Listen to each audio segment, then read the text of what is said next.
Hi, in this video we will see how we can make a car seat into a regular, home use or office use chair. It's a good idea because this particular one, as you can see, is in a pretty good nick, and it came out of a car that no longer works.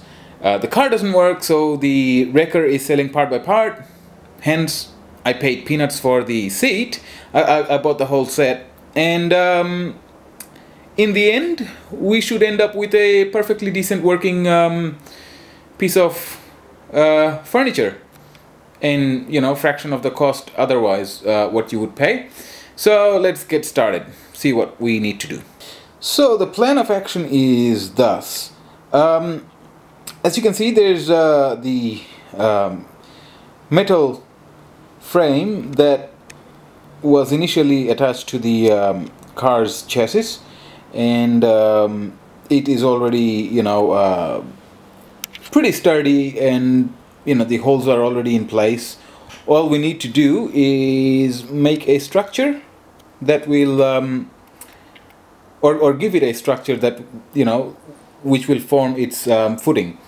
So the plan of action here is I'll run a timber from side to side from behind this bracket over here, because the timber will then be resting on this this part of the frame, and in the front, to cover parts of this metal so that it doesn't bump our feet and stuff like that, I'm going to attach another timber from the front. So the front is just covered for aesthetic reason, and from behind it has a timber for the structural purpose.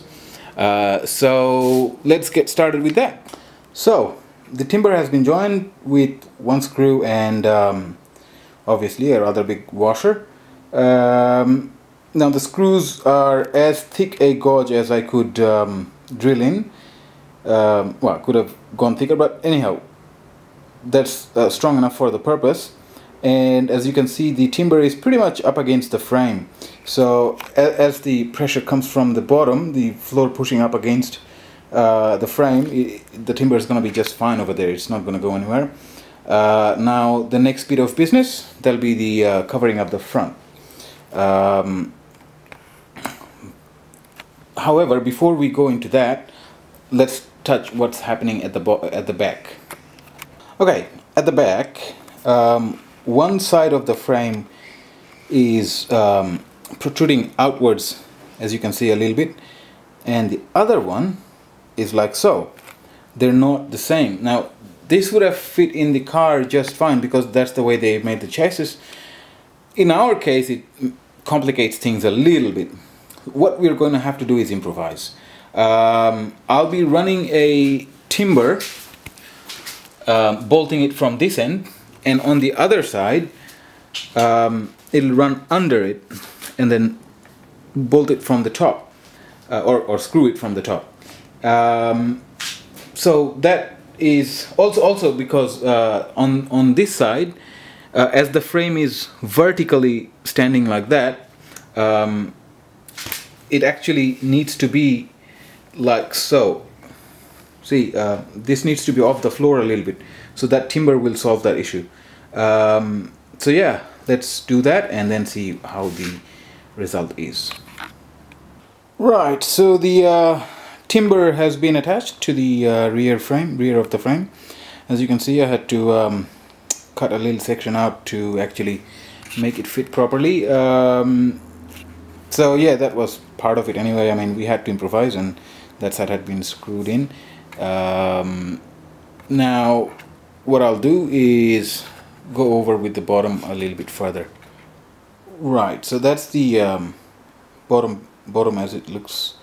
Those two holes over there are were made to fit a part of the metal structure. There was a little metal piece sticking out, so I had to make holes. Anyhow, now I've got some castors that I'm going to be fitting them, and as mentioned earlier, the front cover to hide much of it and I'll show you the finished result after fitting the castors and the front timber. All right. So here we are. That's the finished product here.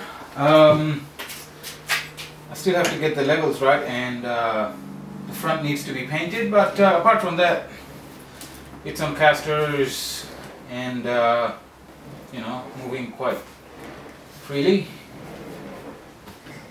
So yeah, quite happy with it. Just a few tweaking to do and finishing touches, and we're done. So there we have it. That was the making of the car seat. What do we call it? Home furniture? Something? Home seat? Chair? Leather seat? Yeah, thank you for watching this video. Hope you've enjoyed it. See you next time. Bye.